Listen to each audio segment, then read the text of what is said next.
Arnold, Bellini, Mendez. So, and they all have to pitch like we know they can pitch, and they all have capabilities. This meeting is being recorded. That are above average. They just need to be the best versions of themselves, and they give us a chance. I don't know that the order matters a whole lot, but that's what we felt was best to align it, and so we're kind of back where we started with it. Coach, just on second watch, what did you see from Jamie and Wes, and what are the keys for them to kind of bounce back in the start this weekend? Well, Jamie, that was a peculiar one to break down. He had some bigger misses than we're used to seeing, and then clearly they did not swing and miss. They swung and missed 3 times. I think the rest of the guys that came in the game got 15 swings and misses. So he and Micah worked on some things to make sure there wasn't any mechanical tell or some sort of way they were dissecting what was coming. Again, they're good. So they had a good game plan. You have to be able to get your fastball down at times, and I don't think he or Wes really drove the fastball down. Wes is different than Jamie with the fastball. Wes probably plays better down, where, quite frankly, we've seen Jamie's fastball up at the top play pretty well. And, the umpiring and what the zone looks like on that day does impact it. And the height of the zone is a big deal for Jamie, and he's getting pitches that are called strikes that are in the top of that zone. And that's a tricky thing for umpires because of the profile of his pitch. Sometimes it's difficult to hit. I think it's also difficult to decipher whether that 95, 96 mile an hour fastball that's climbing is actually getting the top of the strike zone or not. So there's a lot of things that went into that for him, but he feels great.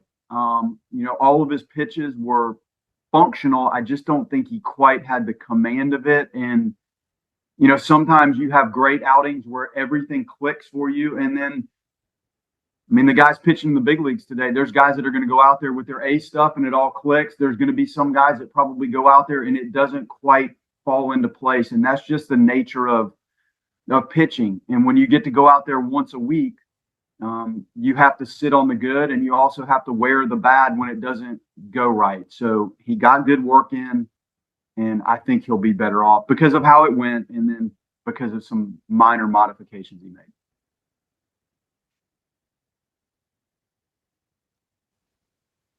I think with Jamie, they said on the broadcast, I think, was Miami before that game on Friday, like taking not BP, but kind of taking almost like facing what they'll be facing with him. They said the pitching machine that way. I guess I'm sure that he's going to deal with that a lot. Being the guy he is, I guess how do you deal with, do you think, or how do you help him or Micah help deal with being, the hunted now that he's been all season is going to be really throughout ACC play?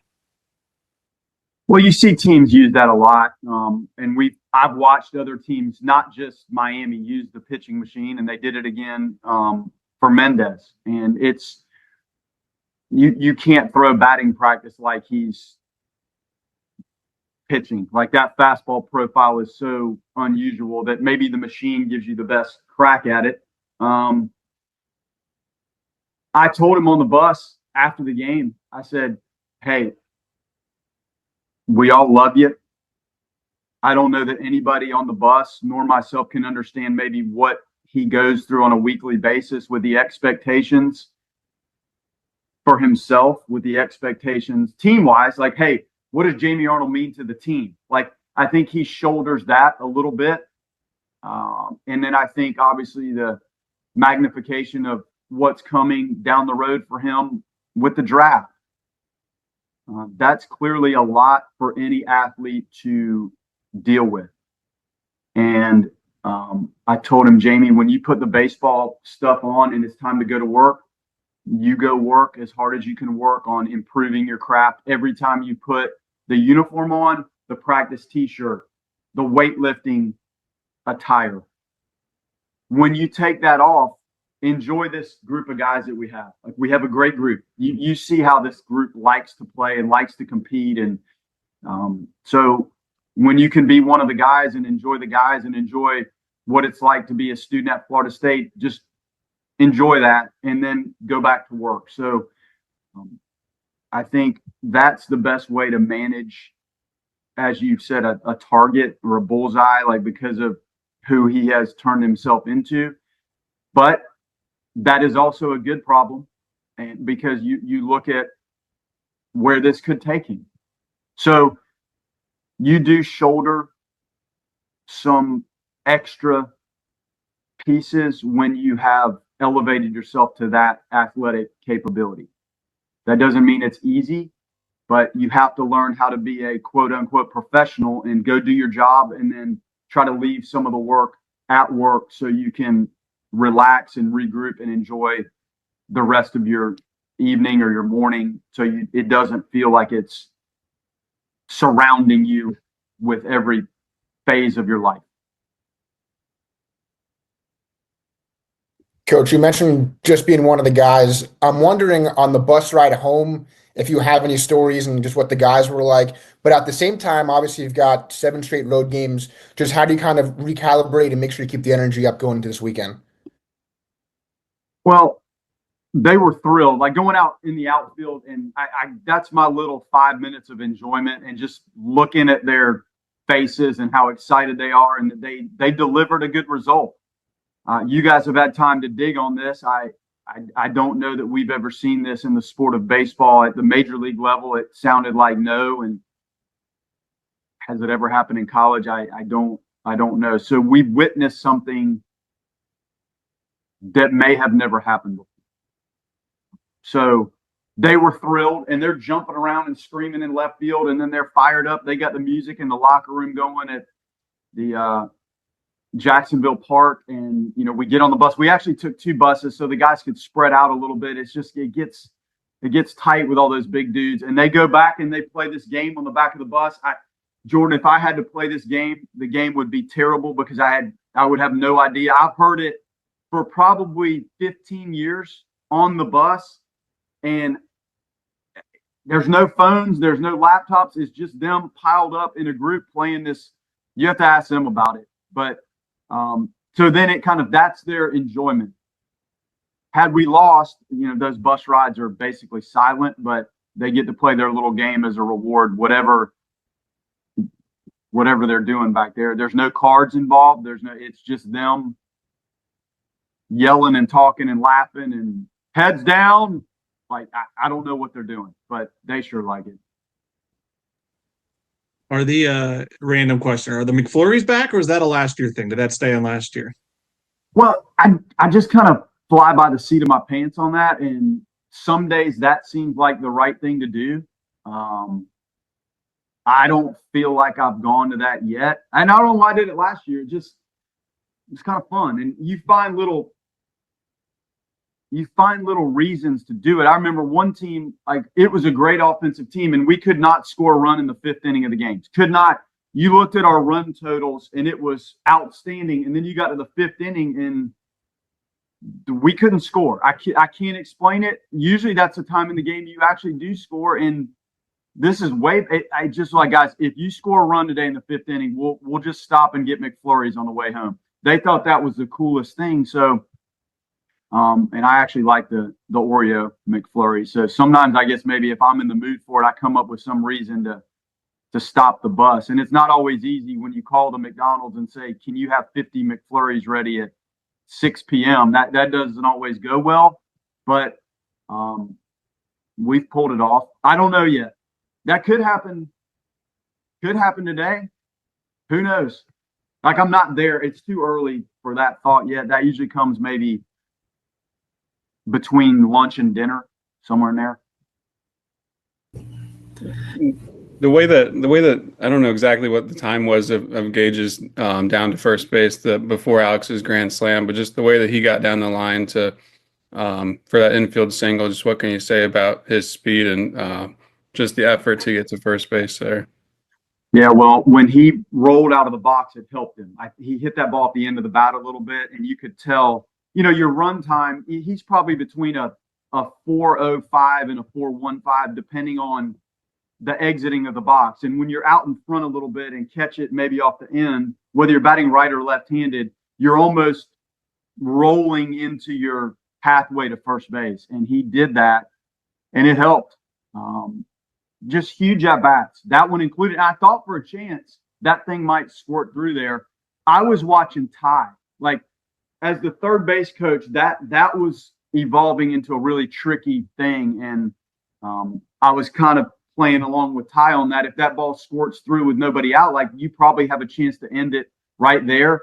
If that guy dives and that ball kind of trickles away, that's a tricky one on the third base coach because of the angle. Your sight line is very skewed because you're almost looking right in line with where that ball was. But man, Gage was rolling, and you can just go through all those at bats. Just remarkable poise to kind of manage. And you think about at bats, the home run and the double. Well, this was walk, hit by pitch, and then McCulley to not offer it some of the pitches when he was in a bunt situation that we see people offer at those pitches that are kind of up in the zone, and he didn't. And then Gage and Alex. So just great poise and moxie. And yeah, Brett, he was rolling. I didn't go back and time it, but I've timed him enough that I kind of know where he lands based on how he gets out of the box. So that was a good one. He was absolutely rolling. I don't think we've seen Mason on the mound and coming up on 2 weeks. Is that just how things have broken out? Is there some rest being built in? I guess what's up with him? Yeah, he needed some rest. He had thrown a lot and he didn't feel 100%. And I'm just telling you, as I go through this, I'm probably more cautious the longer this goes.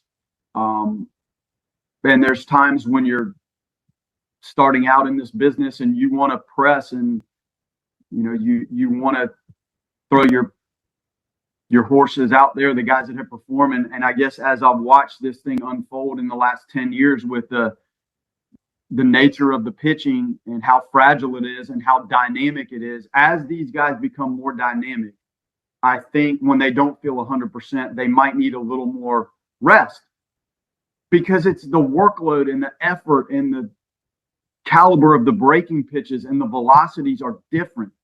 So I'm becoming more conscious. He probably could have pitched Tuesday, if you want me to be honest. And I kind of felt like he needed the rest. And, our bullpen depth is good. I mean, we haven't been as consistent as I would like in the bullpen, but the depth is there. So it's nice when you can give guys a breather. And he's back this weekend. He's fine. I'm not saying it's easy, but I think it is correct and the right thing for the player.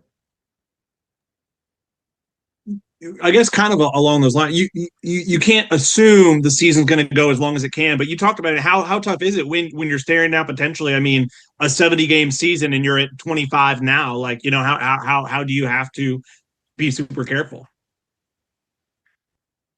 Kurt, I don't know, man. I'm trying. Like, that's an example of trying. Jamie was an example of trying. And then you have other guys. We've got some really good players that I haven't really played. I mean, we had high expectations for some of the position players and even some of the arms. Like, you guys, what we're missing right now. You can still be good because the roster construction was done properly. But it's hard. The game is hard. I was driving last night and you listen to like the New York Yankees and the injuries and you ask yourself, why is the sport appearing harder to play right now?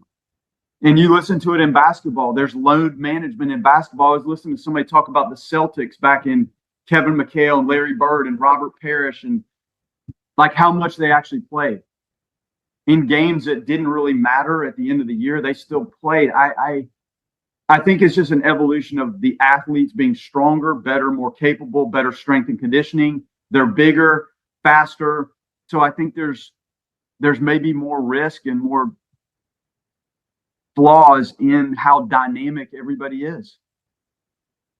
Coach, if I can just follow up with that, a lot of people at home think that they're like, a couch manager and whatever else. But for you personally, what goes into making a call to the bullpen and, playing matchups? Is it pitch count in a bullpen game? Like, how did you kind of manage that game on Tuesday? And how does that kind of differ when you want to go to the bullpen when you have a starter and a guy that's rolling, but you're also managing the pitch count at the same time?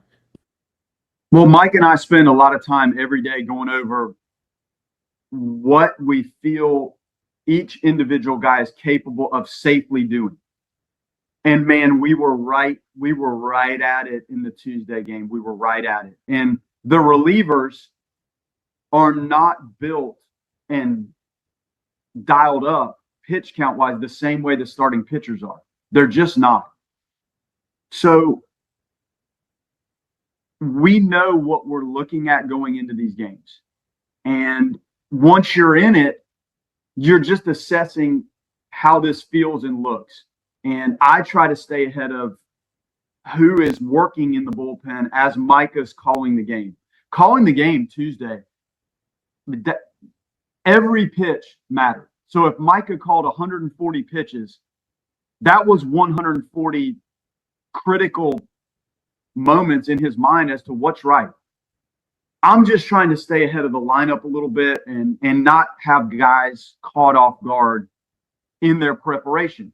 And there's a point in their bullpen preparation where you essentially turn that preparation into almost game pitching. So I'm conscious of going to that last step in the preparation too quickly. And that's why you'll see us use catcher's visits from time to time to maybe let that guy finish himself off, where if suddenly that inning ends, sometimes it's a double play, sometimes it's a line out. I don't need that guy in the bullpen firing bullets down there until it's warranted. Then you have late game situations, and we had guys in there and in the bullpen, and you're feeling, is the guy on the mound still functioning? What does the matchup look like? Are you okay with the pinch hit matchup? Would you rather go to the pen?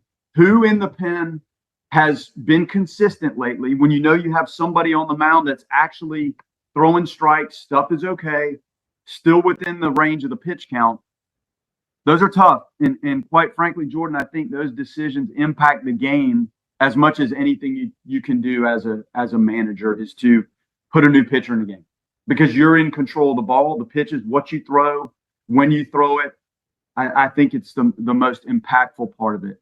And I'm not saying we have it figured out, but that's how we look at it. You were really excited about where Hudson was at coming into the season, and then he suffered that injury that kept him out for a bit. Just how do you feel like he's responded since coming back from injury? Yeah, that stunk. We had built him up as a starter, and it came down to maybe he and Crest in that fourth starter spot, and he threw – how many pitches did he throw in his first outing? Like 5, 6, 3. So that was difficult. I know how desperately he wants to be out there. He does, and I feel it. We all know it. He's such a great kid. So that was tough, and I think he's getting back to where he was. I don't know that he's quite maybe where we saw some of those outings at the end of the preseason, but there's only one way to harness that, and he's going to have to go out there and pitch like he did the other day. And I know it may not have gone exactly how he wanted, but he came out of there with a win. And when I brought him in, he's like, "Coach, I got this. We got this. We've got this. I've got it." And he was right. So I walked out off the mound after bringing him in, and Putty said, "We're good. We got it." So he's got that calming presence about him, and he's upbeat and happy, and it'll come. And we see the fastball profile is very unique. It's got great climb. The breaking ball plays off of it, and the changeup is really good. So it's there, Brett. We just have to find the right way to get him back in there. And clearly we had built the pitch count up good. And then when you go down for a period of time, you can't really pick back up at throwing 70 pitches. You probably need to ease back into, all right, 15 or 20. Can we turn that 20 into 30 or 35? Can that eventually work to 50? So we're getting there. But yeah, that was tough, man, because he was such a big part of what we had drawn up going in, and you have to rearrange the puzzle pieces a little bit. Coach, I know it's not your first time going back, but I feel like we have to ask you just going back to Notre Dame this weekend. Is it any different after going to going to Omaha last year, and just your emotions coming into this weekend?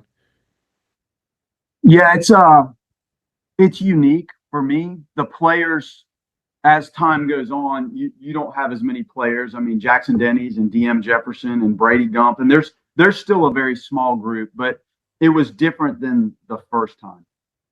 And the Notre Dame community, I'll just sum it up like this. They embraced me when I got there, just like Florida State embraced me. They embraced me when I departed, just like Florida State embraced me when I came back. That's very unique, because walking off the field in Omaha and then eventually having to tell that group, that team, if you look back at what that group did in a 3-year period, it was pretty remarkable. And that wasn't something that had happened with regularity there. It's a different landscape recruiting wise, and the geography is far different than here. Those guys worked so hard in situations where you were not used to working at baseball, and they found ways to really hone their skills. And when you're waiting to practice because the lacrosse team's on the field and then the women's lacrosse team's on the other half and the softball team's got this corner and the track team Olympians are running around, I gained a ton of respect for what it took to be an elite team. And those were incredible memories. I think the Knoxville Super Regional will go down as one of the all-time great events in the sport. And for us to pull that off the way our players did, just absolutely incredible. So when I pull up there, like, there's a soft spot for me with that university. The people, Jack Swarbrick, Jody Sadler, the people that helped me manage my program, it changed my life. And they're spectacular people. It's an amazing place. And so even though the roster is not what it was a couple years ago when we went, it's still a very special moment for me.